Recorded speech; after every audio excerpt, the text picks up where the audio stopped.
All right, what's going on, everybody? It's your boy Adam. It's #homeless, day 113, and I'm in that countdown, the countdown to not being homeless anymore. And I definitely have a few things I got to do today that are stressing me out, not like ridiculously stressing me out, but things that I don't want to do, phone calls I don't want to make, and just the people I gotta see, and some people I want to see, some people I don't. We'll put it that way. And not because of any, I just want to get out of here. I just want to wrap this up and hit the road. And so we're just a few days, being Friday today, usually Saturday and Sunday are very relaxed and chill, and I don't have anything,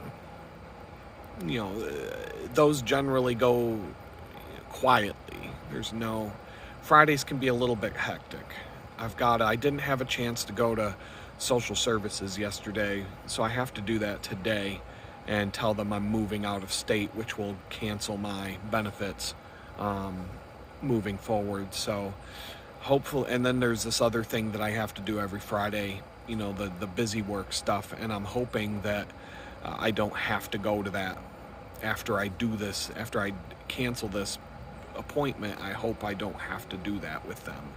I really hope I don't have to do that with them. Because if I do, I'm not going to be prepared for it. That's the bottom line, because I actually did work this week. So I didn't have time to sit there and blindly apply to a bunch of different jobs and all this stuff. And so I don't know how it's going to go today. I don't know what to think right now. But time did not permit. I was working this week, so that's a good thing. But yeah, it's just one of those situations like I keep talking about. I'm anticipating what could go wrong, and chances are I could get in and out in 5 minutes and be, fine. So, I don't know what else to say other than just moving forward. My mind is not going to be able to chill. I'm going to be stressing until I'm in Texas and everything's done. All of my tasks are crossed off, if you will, and I can just sit and work on these projects and work on building the life back up. But between now and then, maybe when I'm on the road, I'll be able to relax, but I've been through too much. It's been too much. This whole summer has been, this whole period of time, the last 2 years, I mean, if you really want to go back, it's too much sometimes. And, but the mornings are the worst. I'm saying, like, I do these videos in the morning. If I did them in the afternoon, you'd see a different tone. Yesterday evening, I felt fine. Yesterday afternoon, I felt fine. I'll talk about some things that happened that were really cool yesterday. But it's when I wake up in the morning, it's like every day I'm having to deal with something stressful. And when you wake up knowing that this is what you're facing today, just think about it in terms of your own life. Like if you have a job, there's going to be times at your job where you are going to have a meeting, or you're going to have to do something, or you're going to have some sort of confrontation, let's say, with your boss, or some sort of thing that you're not looking forward to. And generally speaking, whenever those kind of situations happen to me, I wake up in the morning feeling the doom and gloom, and usually 9 times out of 10 at the end of the day I feel much better, because it's in the past, and whatever it was, whatever the stressful thing is dealt with and done and over with. And so that's why I'm just waking up every morning right now just completely stressing. I know, well, actually was, if I look back on the day I was released from prison, not April Fool's Day, as I was talking about yesterday, but on April 2nd, I remember sitting there waiting for my name to get called to leave, stressing about 10 different things. And that should be, that should be a happy time. You're getting ready to go home from prison. You shouldn't be, but I had all these different things I was stressing about. Crazy things. I'm not even going to talk about, like, well, I'll tell you one stupid thing. The sleeping mats that you get in prison to sleep on, they're garbage.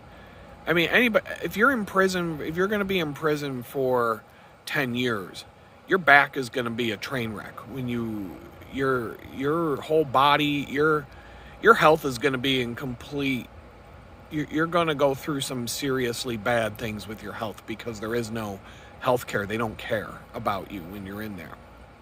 And so these sleeping mats, they get completely, if you're in there for a long time, they're going to get ratty. And so I had pretty much a brand new one, because I was only there for 4 months. And somebody that I liked had a really crappy one, but it was all ripped up and kind of had big giant rips in it and all kinds of stuff. And there's one of these prison rules that if you turn in your mat and it's got big holes in it and stuff like that, they can do something to you or whatever. And so I was like, yeah, sure, I don't care. Because I had this brand new one, and this guy that I didn't dislike, somebody I got along with pretty well, needed a better thing to sleep on, and he's going to be there another year or so. And I'm like, yeah, that's fine. You can take mine. I'll take yours. And then when I got his, I'm like, ooh, that's in some pretty rough shape. And so I was anticipating problems with that. And this is just one small thing out of a stack of things I was anticipating that day. I wouldn't even be able to list them all. And so when my name finally got called, because you sit there and you sit there and you sit there and you never know when they're actually going to call it. But I knew it was going to have to be early, because I needed to catch a train at a certain time. And they were going to have to do a bunch of paperwork before you leave. And anyway, I walked down to the processing place, whatever you want to call it.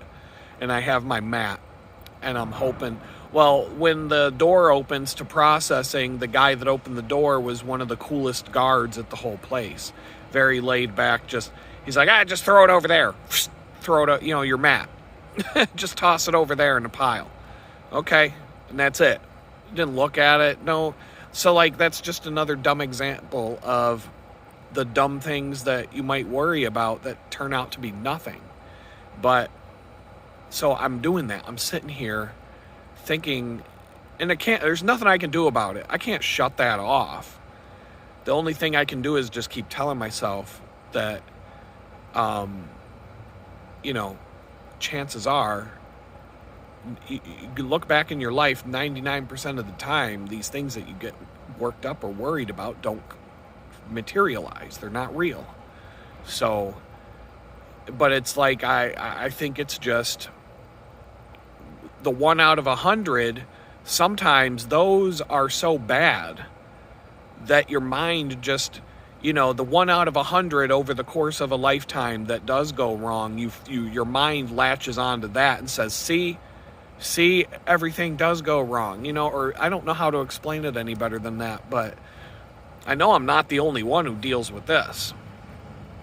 But I know for sure I'm not the only one who can take one bad situation from the past and turn it into everything moving forward is going to go wrong. Even though 99 times out of 100 it doesn't. It maybe even the statistics might even be lower than that. It could be 1 out of 200, 1 out of 300. Who knows? So that's these are the things. Just by saying that, talking to you guys, my stress has gone down a couple notches just from saying that out loud and just acknowledging that get through the day, And by the end of today, it'll feel a lot better, because I know I've got Saturday and Sunday, and generally, like I say, week after week on these videos, it seems like Saturday and Sunday, people just leave me alone. I don't have to, there's nothing. Things are going to come up this weekend, I know. I'm going to try and do a photo shoot for this restaurant. I'm going to try and get some good photography for their website, probably tomorrow night.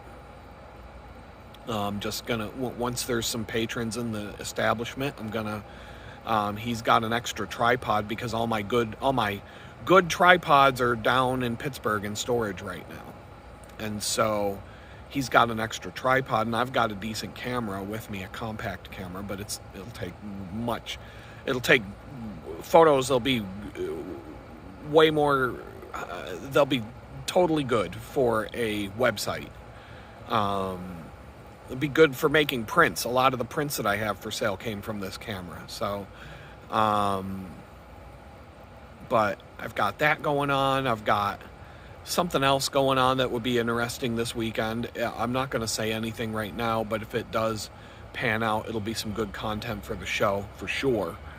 And I'm just going to jump into what I had in the notes that I wanted to talk about today, because I've got some more examples of the crazy synchronicity that I'm experiencing. And when I say it's nonstop, it's nonstop. It's wearing me out in a good way, because when I look at all these things, these crazy, weird coincidences that never stop coming at me for the last I guess it's been 3 weeks, I would really have to, I would have to look, but I would, at least 2 weeks, but probably 3 as of tomorrow, because the start of all this crazy synchronicity and all of this stuff, it started that Saturday at Tim Hortons when I was sitting there and had that crazy coincidence take place.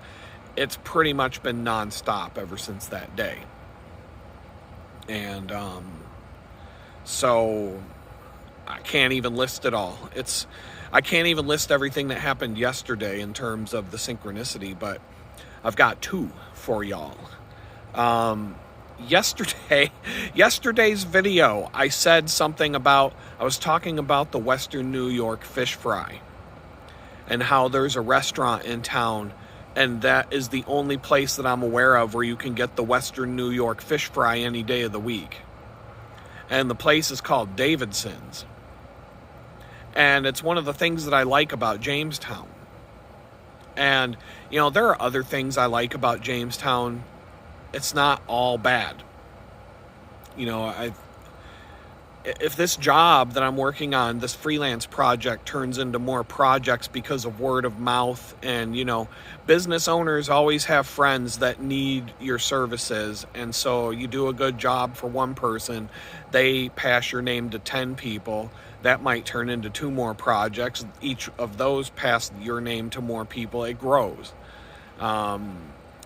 Any good business, if you do a good job for people, word of mouth travels pretty quick. I experienced that the last time I worked for myself. I was telling this client yesterday that I ran my own company for 6 years, and I started out with a pretty good website. And then for almost the whole 6 years, I never updated my own website. I was the shoemaker who had a crappy pair of shoes that were falling apart, because word of mouth was keeping me so busy with my work that I didn't have time to do my own stuff. But then when the economy collapsed, that was a double-edged sword. So I'm not going to let that happen this time.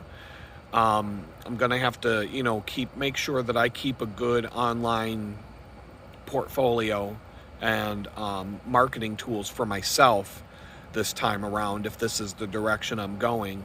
But for now, my clients' websites are coming first. But I'm doing them in such a way that, we're taking, I don't want to say baby steps, but we're making incremental progress day after day. Just over the last week, we've accomplished a bit.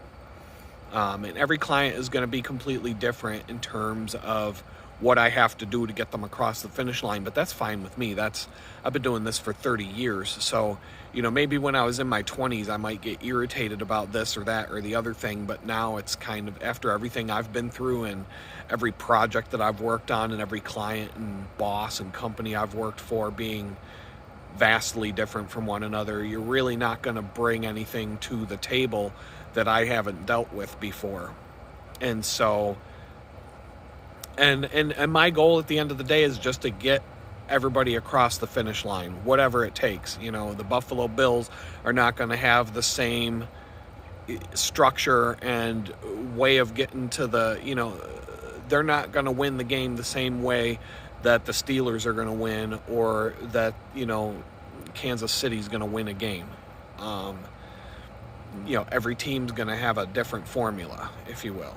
And so I was talking yesterday about the New York fish fry, and that there's a restaurant called Davidsons, and it's one of the things I like about Jamestown. And like I said, if I might come back to Jamestown, never say never. I know I've said I'll walk away from this place, I'll never come back, but if I end up getting clients up here in Jamestown, there might be a reason for me to come and visit and to come up here from time to time to, for who knows what. So I'm trying to be open-minded and not say that I would never come back. But Davidson's is one of the places that I like about Jamestown. And there's a bunch of other things that I do and like to do here.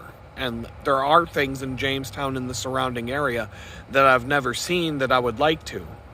And so, I just got to keep in mind my life situation for the last few months and all the things that I've seen here and been through here have tainted my thoughts about Jamestown.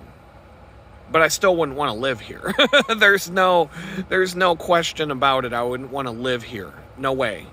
But I can travel anywhere and find the good every place I go. There's good things everywhere you go. I've focused on the negative quite a bit about Jamestown here, but there are some good things. Davidson's is one of them. And so like I said, in the video yesterday, I said I would miss going to Davidson's to get that fish fry. I just didn't name the restaurant. And I said I'm probably never going to go there again because I'm leaving next week. So what happens? Around 10 a.m., I'm sitting at the restaurant with the client, and he looks over and he says, "Hey, let's all go to Davidson's for lunch today." And I'm like, you got to be kidding me, because I was just telling you guys on the video yesterday about how I don't think I'm going to get to go to Davidson's again, and that'll just be a memory of the past. And here, out of nowhere, he just says to everybody in the room, "Hey, let's go to Davidson's for lunch today." Okay, I didn't do anything to prompt that. So there you go. There's more proof that you should never say never, because honestly, I'm sitting at Davidson's not even 3 hours after saying I'd probably never eat at Davidson's again. And I'm over there getting a Western New York Friday night fish fry for lunch on Thursday. And the other people that came along, we all got the same thing. And so there's another weird thing that happened yesterday. A while back, I even mentioned it briefly on the videos. I was offered a cleaning job here in Jamestown. Or rather, it was outside of town. And the recruiter told me where it was located, and I looked this up on the map, and it's about 22 miles outside of town. And I don't have a reliable way to get there and back. I don't think you can't rely on the buses here. They got these little shuttle buses. They're not even full-size buses. I would not trust that I could go somewhere 22 miles away and then find my way back to town without being stranded out there or having to walk. Even a bicycle ride, that would be a little bit far to go to work. A 22-mile bike ride could take an hour and a half each way. And then what? You got to do your job. It didn't seem like it was going to work. So I declined politely and thanked her for her time. I said, if you have anything in town that shows up, feel free to get in touch because I'm still looking. And supposedly they needed more than one person to go work at this place. So there's a guy at the homeless shelter that I talk to daily, and he's a janitor. And he's been looking for a second job to help get himself on his feet. Now, I'm not going to get into the reasons why he's homeless, but he has a vehicle. And I said to him, I said, I know someone who's looking to fill a cleaning position a couple of weeks ago. I could get you in touch with them to see if they're still looking. And he goes, okay, sure. And so I sent him the contact information of the person, and then I sent the text messages to him. Hold on a second.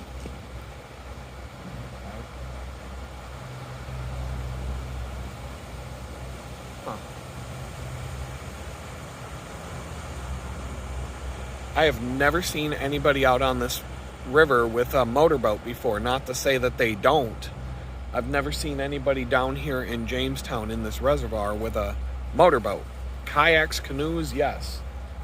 But anyway, so there's a guy at the homeless shelter. I sent him the contact info to this recruiter who was looking for a janitor.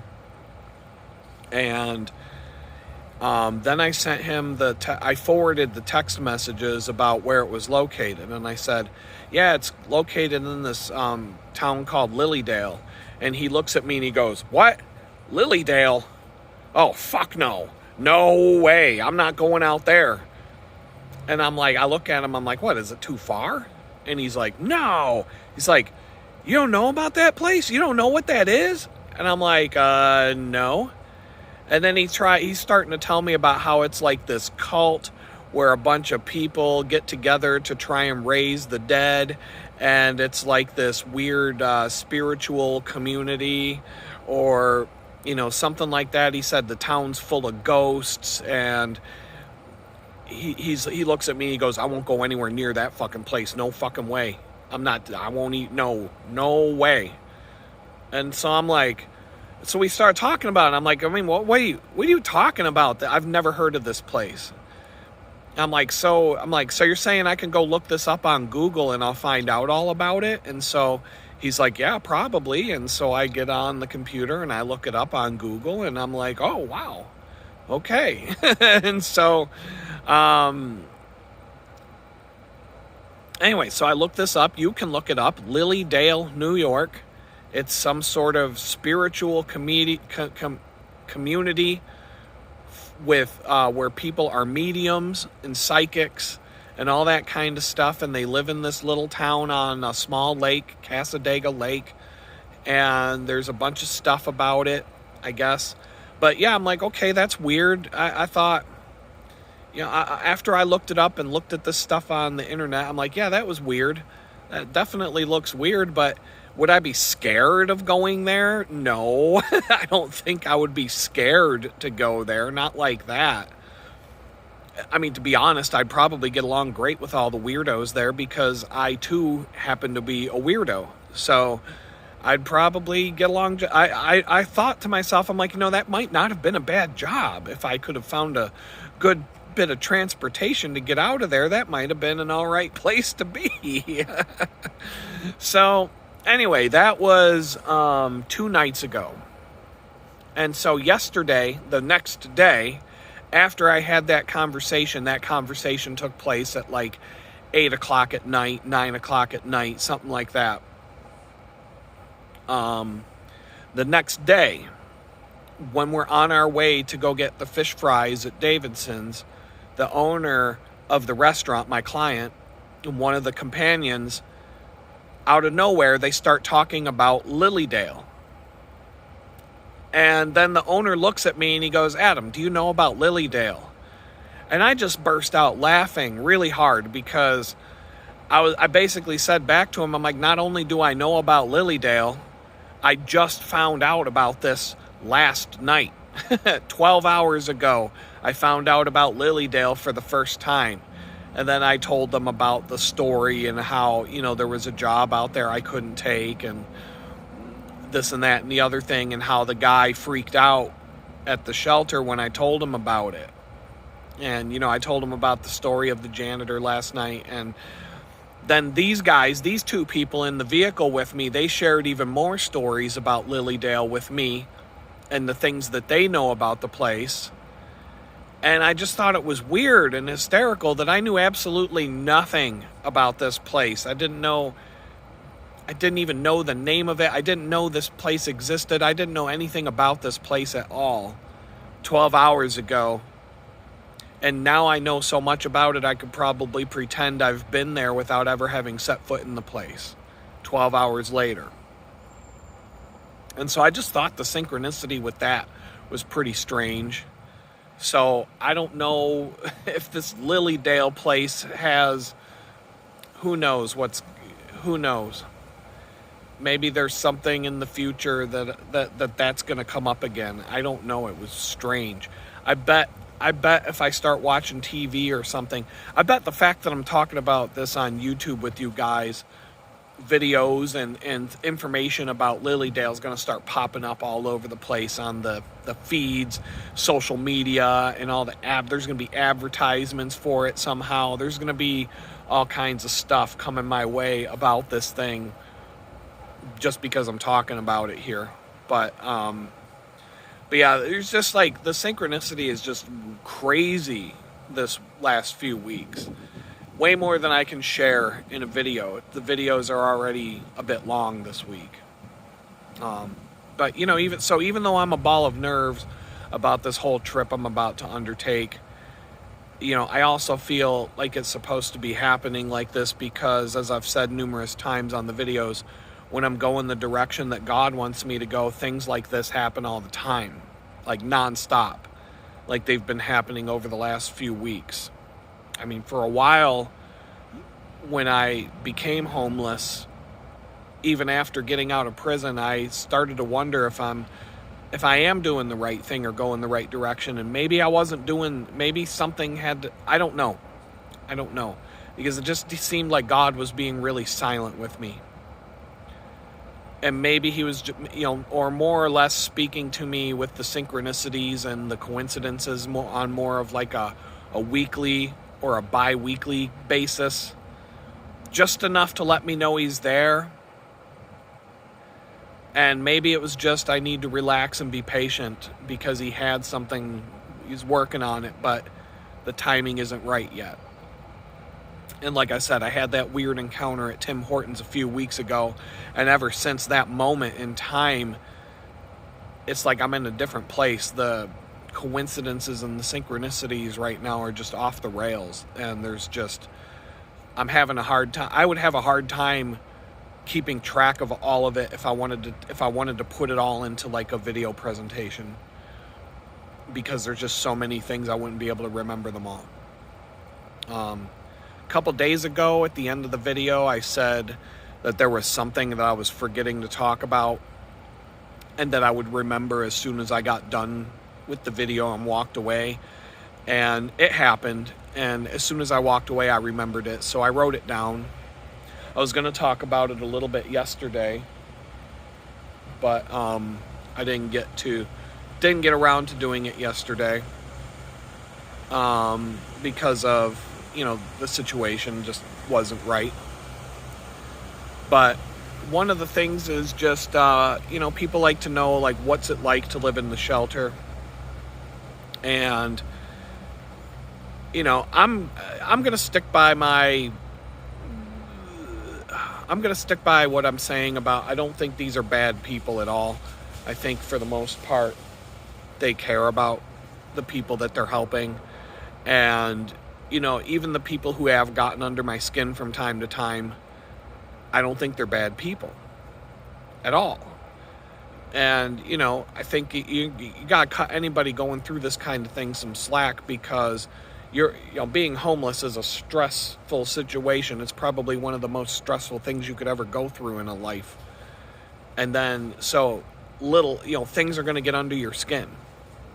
And so the thing that gets under my skin the most are some of the nitpicky rules that they want you to follow. And I've said it's just like prison, where the rules change all the time. You know, when you go to prison, when you go to jail, they give you a thing that says, here are the rules you have to follow. But those really aren't the rules. They change all the time.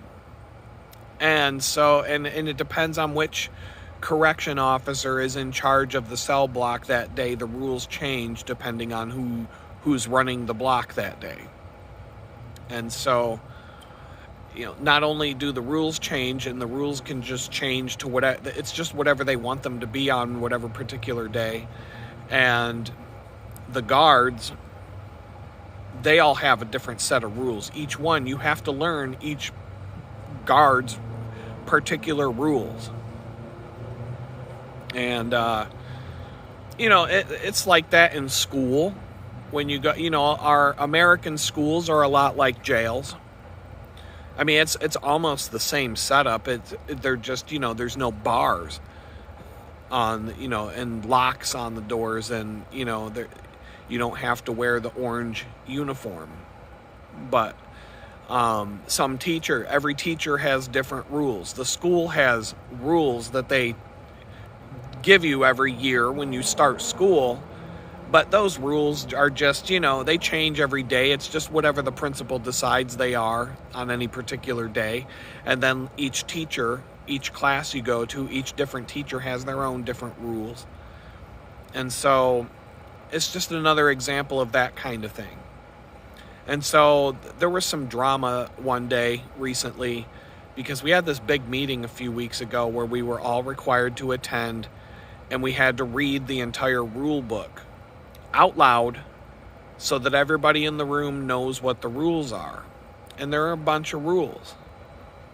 And so there was this drama the other day because of all the rules that they just make up on the fly, and that they're not in the handbook.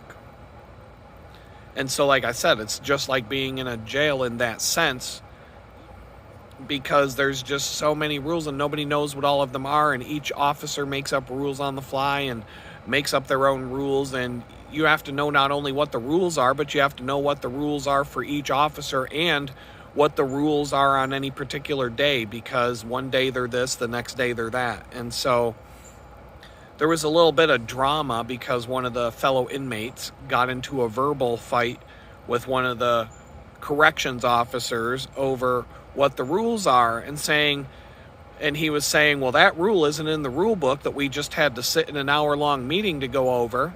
And it definitely isn't.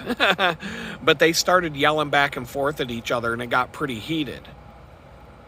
So the inmate probably got a write-up about it, and who knows, something might have happened to him because of it. In fact, the more I think about it, I don't think I've seen him for a few days. I don't know. I'm really, something might have happened over that. Now that I think about it, I don't think I've seen that guy for I don't know if I've seen him since that happened. But yeah, it's just a lot of drama like that. And, you know, and I get why the guy just made up that so-called rule and why it would exist, even if it's not an official rule in the official handbook. But in a lot of times, common sense doesn't come into the equation on either side of the argument, and it was just escalating and escalating. And because the rule makes sense of why it would be a rule, but at the same time, people on both sides of the argument were wrong. I'm just going to put it that way. There was a lack of common sense going on. And I don't want to say any more right now. But basically it was one guy being extremely nitpicky about micromanaging everyone down to the smallest detail, and then a guy who's basically provoking the situation even farther because he's sick of being treated like a prisoner in a jail. And it just kind of went downhill from there and spiraled out of control. You know, like I said, there are people in charge of the place who have a lot more common sense and treat people better than some of the others. And this is just like a psychology study right now, because there are just certain types of people that you deal with wherever you go. And I'll have to talk about this in another video, but there are 4 very distinct categories of personalities that you can put people into. Pretty much as soon as you meet them, you can, within a minute or two, you can categorize them into one of these 4 categories every time. I've never met somebody who this doesn't apply to. And it's not I had to go to this seminar to learn this several years ago, and I didn't want to go, and I was angry that I was forced to sit through this thing. And then the ironic thing is, this was years ago. This was like back in 2014, 10 years ago. And ever since I sat in that seminar, I use it. Every time I meet somebody, I know which one of the 4 categories they fit in within like less than a minute. And it's not like a racist categorization or it's not even a negative categorization. It's more of, there's 4 types of people, and you can put people in these 4 boxes every single time you meet somebody. And it doesn't mean they're good or bad. It's not racist. It's not exclusionary. It's nothing like that. It's just personality types. Yeah, you can lump everybody into these: the inmates, the correction officers, and sometimes people fall into 2 of the categories.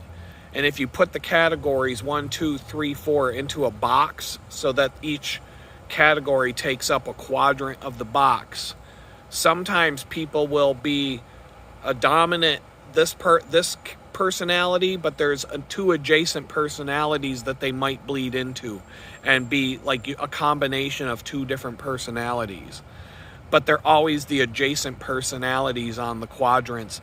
They will never be the opposite personalities. If they're in 4 corners, they will never have the 2 personalities from one corner to the other. Only the corner that they're in, and possibly one of the adjacent personalities. It's really a fascinating thing, and I could talk about that for at least an hour. And it works. And then by knowing what personality people fit into on those 4 quadrants, you can there's different strategies for how to deal with those people.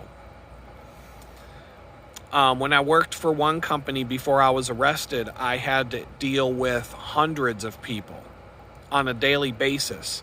And I had to make like a little chart so I knew who all these people were coming to the meetings and stuff. And as I would meet people, I would put a little icon next to their name. And I had lots of little icons to tell me different things about these people, plus what time zone they're in and all these different things so that I can remember. Because if I meet somebody and then a month later, I'm like, I see them coming to a meeting, I see them in a invite list, or I've got to talk to this person about something, I can look at my chart and I'm going to know how to approach this person differently from another person to get something across the finish line, because you come at them based on what kind of personality they are. And so, it's a fascinating thing, and I didn't want to go to that seminar, and I'll talk about it someday because that's a really funny story. But another synchronistic thing that's happening has to do with the vehicles that I see when I walk around town. And one of them, I see the Dodge minivans all the time as I'm walking around, because, Dodge and Chrysler and, they're all owned by Fiat now, but I'm just talking about the brand names. And they're the minivan company now, more or less, the main one. There are a couple other minivan companies, but there aren't that many minivan brands out there anymore, because soccer moms and yuppie dads, they think it's cooler to drive a big SUV, and they no longer want to own a minivan to shuttle the family around. And at every rental car company, the advertised minivan on the website that they're offering for rent is a Chrysler Pacifica. And so I've noticed a lot of Dodge Caravans and Chrysler around town and town and country vans. And But after I booked my trip for next week and solidified it and like have a reservation number and everything, when I walked out of the library, parked right in front of the library, and it's been there for like 3 days, parked right in front of the library, there was a brand spanking new white Chrysler Pacifica minivan parked right across the street. And that's, like I said, that's the advertised minivan that they're offering at these. Now, that might not be the one you get, but that's what they're advertising on the rental car websites, that it could be a Chrysler Pacifica. And then there was a brand new white Chrysler Pacifica parked right across the street from the library half an hour after I booked that trip and left the library. And I never see the Pacifica when I'm going around town. It's always the Town and Country or the Caravan or the Grand Caravan or whatever. But I thought that was just an odd coincidence, small but strange, because this minivan was never parked in front of the library before, and now it's been parked in front of the library for like 3 days. And so, I just see these things. Ever since I saw that van across the street, I am seeing the Pacificas all over the place now as I walk around town, out of nowhere. Yesterday, or a couple days ago, on my way to Tim Hortons, I was having some nervous energy about all of this, and I asked God to help me calm down. And I kid you not, the second I asked for God to help me calm down, another brand new Chrysler Pacifica showed up right in front of me and passed by. And I had to look at the badge on the back of the van just to make sure it was the Pacifica and not one of the other models. And it's just a random thing, but the fact that it happened exactly when I was having this conversation with God about the van rental and asking him if he can make sure that it all goes smoothly, it seemed like it was his way of telling me not to worry about it and that he's got this. And so I stopped having that moment of worrying about it and just went about my day. And the thing with the random car sightings has been very weird since that day at Tim Hortons, when I had that crazy experience of seeing my ex pull in the parking lot right in front of me, right at the same time I was talking in a video about how I was at Tim Hortons trying to avoid seeing her. And then I was watching that video while I sat at that same Tim Hortons. I just thought that was strange. And then later on that day, I saw the weird car covered in all the stickers, hundreds of stickers, and each sticker being some personal thing related to my life. And just how weird it was that it wasn't just a bunch of random stickers, but a bunch of specific things that related to me. And for that many stickers to be covering a car, and for each one of them to be some kind of thing for me to see, it was weird. Especially if I got into the specifics of each sticker, but I don't got time for that right now. Check out the other video. I got into it a little bit on that day. But ever since that day, the synchronicity just took off like a rocket ship. Texas got approved. I picked up a freelance job and maybe another one that I started this week. The month of September so far, I've been gainfully employed now, even if it's freelance work and not a employee W-9 job. But yeah, and then there's some other things that have been happening since the encounter at Tim Hortons that I couldn't make sense of, but it seems like I think there's a message behind it, and I just don't want to talk about it right now. And I'm going to do a quick time check because I think I'm running, we're at like 45 minutes. That's a good spot to stop. But that's what's going on today. I don't know, man. It's just, I'm a little bit spaced out because I've got time to kill right now. Social services, I don't even think opens until 8:30, and here I've got a 30 minutes before that opens. yeah, I've definitely got some things that I got to take care of today, and I'll feel a lot better when those are crossed off my list. In fact, just being in Texas, being in a place where, having to answer to probation and having to go try and find a job or more clients or build something, whatever the case may be, and find a place to live, those three things right there are all stressful but manageable. But then you have to add in all the other people I've got to deal with here in Jamestown, and all the busy work and all these random appointments and all these people that expect me to do this and that and the other thing on top of those three things. And that's where it starts to get a little bit harder to deal with. And so I'm basically, once I get to Texas and get a roof over my head and just sleep, or just my body can just relax for a day or two, it'll be the first time in over 2 years that I can start to feel normal again. I don't know. Like, this whole thing is just, I just can't wait. It's like, I cannot wait for the next week of my life to be over with. It's Friday. I cannot wait until next Friday, because I kind of have this feeling that next Friday will be the day that I can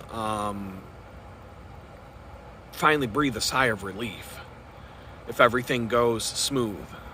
But between now and then, I don't think I'm going to be able to get this knot out of my stomach between now and next Friday. I'm just not. I think, I don't know. It is what it is, man. I just need to. I can't wait. I can't wait until that day. There's so many things between now and then that are going to. So many things are gonna. But it's gonna go fast. It's gonna go fast. So that's a good thing about it. Each day is going pretty quick right now, and I know for a fact that when I stop the video today, I go take care of some things, by the end of the day, I'm going to feel like a completely different person. And then I'm going to wake up, tomorrow and Sunday, the weekend. So I usually don't stress as much on the weekends as I do during the weeks.